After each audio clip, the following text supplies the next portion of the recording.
Hi Transit owners, it's Gavin here again with the Ford Transit VJ 2005.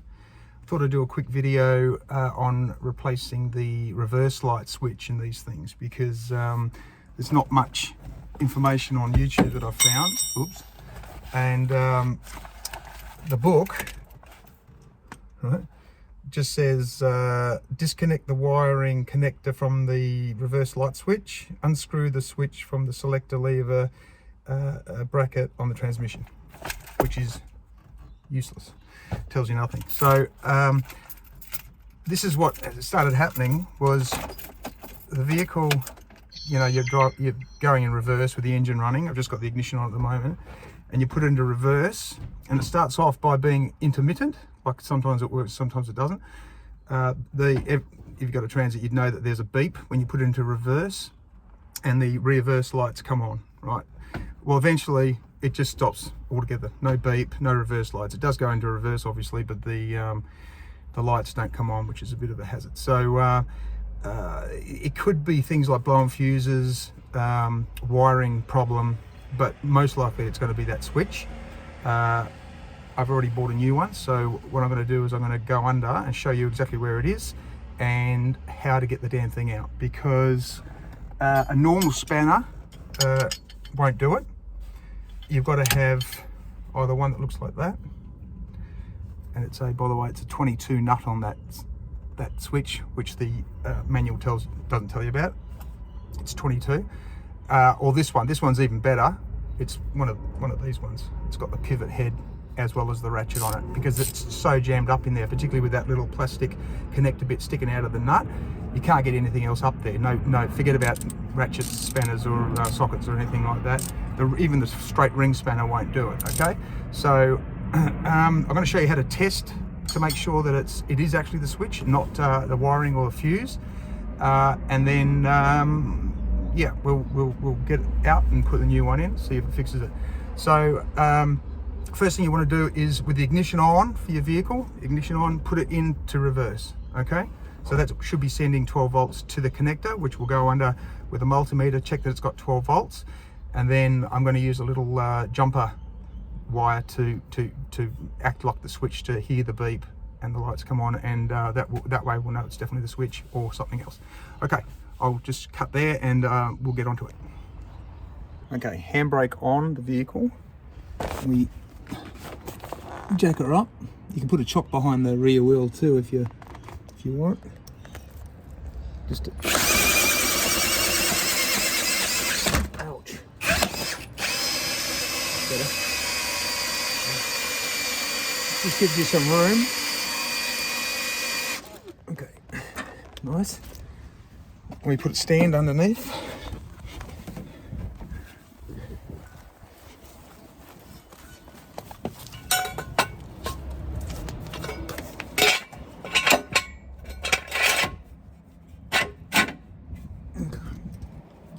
Stand underneath. Get ready to slide under, and I'll show you where this thing is. Alright, so we're going under where the footwell is.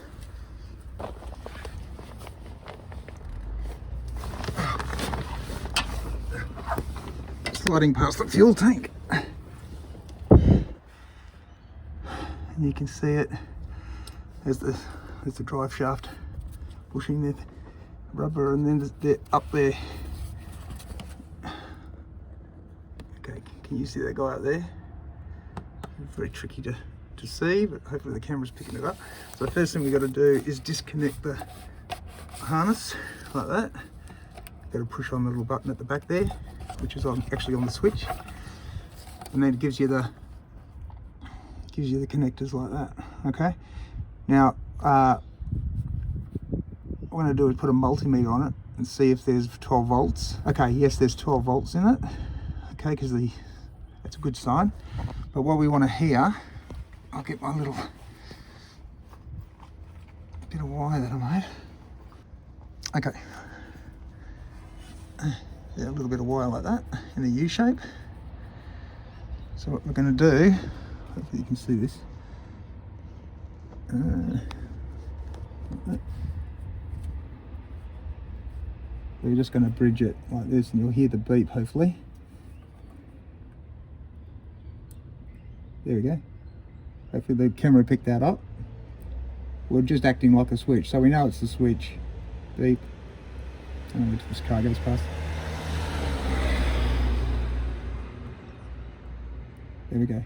We know it's a switch because, yeah, the bridging it is acting like a switch, and it's showing that it's all working. Okay, so it's definitely the switch. Now we've got to get it out. All right, this is super fiddly to show, but yeah, put it on there. Got to undo it.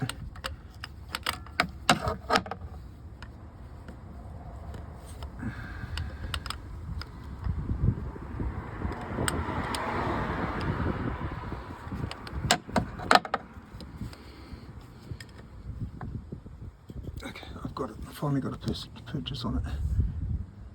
Can you see? All right, here we go. And you've got to get one hand on it, and the other hand got to slide up in there and hold the damn thing on the nut, because it keeps trying to pivot off, if that makes sense. Let's see if I can do it. I can't hold the phone and do it at the same time.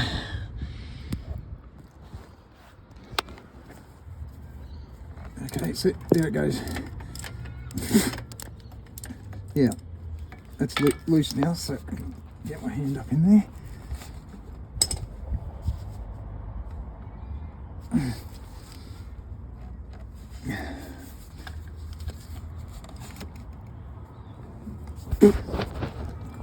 Bits of crap are all falling down, so yeah, I've got my hand up, jammed up in there now, and I'm undoing it with my hand.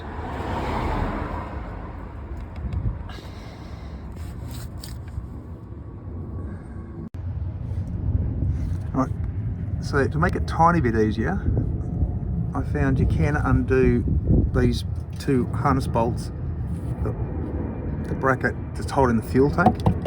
If you loosen that one and the one on the other side, up there somewhere, you can drop it down like maybe an inch or something, and that'll give you a tiny bit more room. All right, so but I'm going to persevere with this because it's turning. Just don't forget to do those guys back up again, otherwise your fuel tank might fall out or something. Okay, I'm just undoing it with my hand. Quite a long thread, and if I can avoid it dropping it on my face, which is always a lot of fun.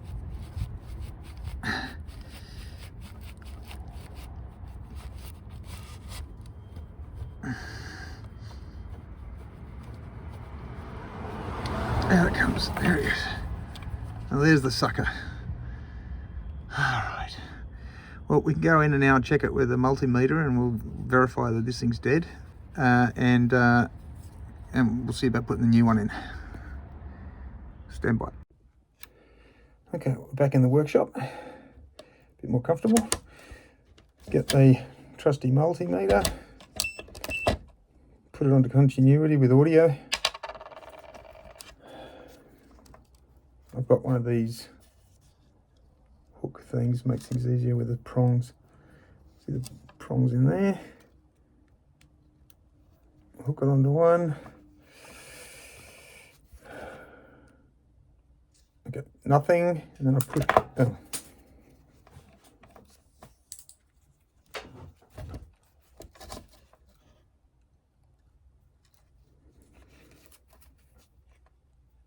Okay, nothing. So I push it down, it should beep. Nothing. So that's dead. I've got the new one. I'll do the same thing. I'm being overly thorough here, of course. I should just screw it in, but this is just having a bit of fun.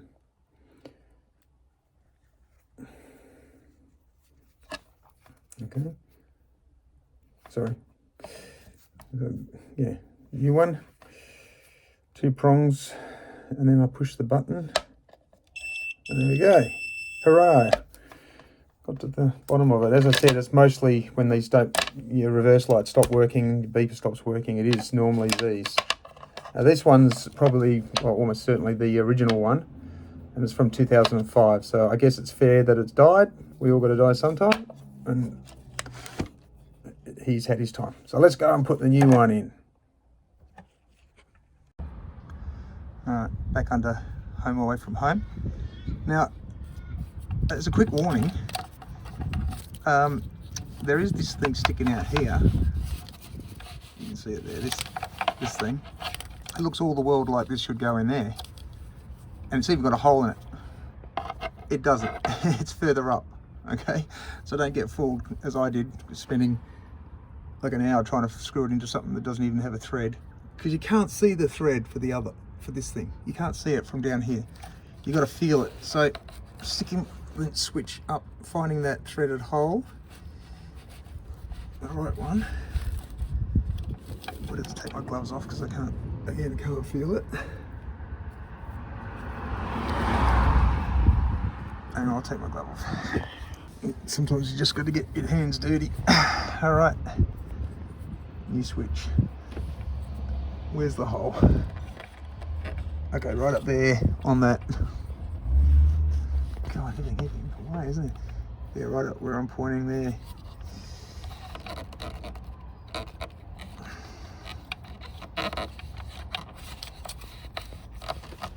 Jamming my hand up in there. Found the hole. Right. So just so this is an update.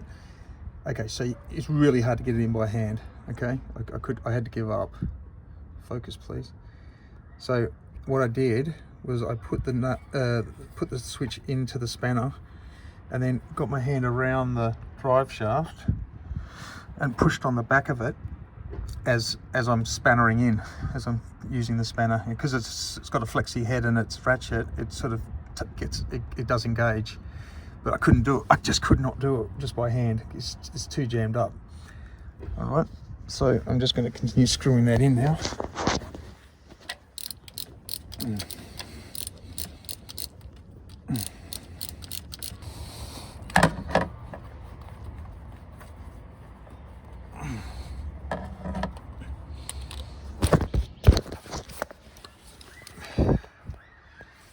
All right, final turn.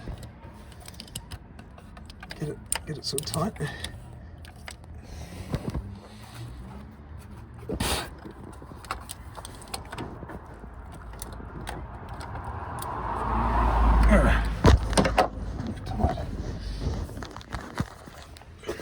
Obviously,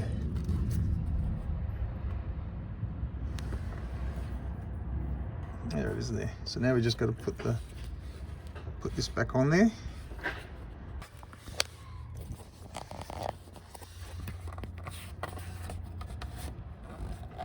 All right. It's on. Okay. Whew, hard one. All right, let's go and check and see if it works when I put it in reverse. All right, here we are back in the cab. A little worse for wear. Yeah, turn the ignition back on again. You ready? Hooray! Hooray! And of course the lights will be back on and my reverse camera works again. All right guys, well that's how you do it, and hopefully it helps you guys to make it a little bit easier. It's a super fiddly job, and I couldn't record it all because I didn't have my cameraman with me today, Scotty. Anyway, good luck. See, here you go. Any questions, just let me know and I'll try and answer it for you. Cheers guys.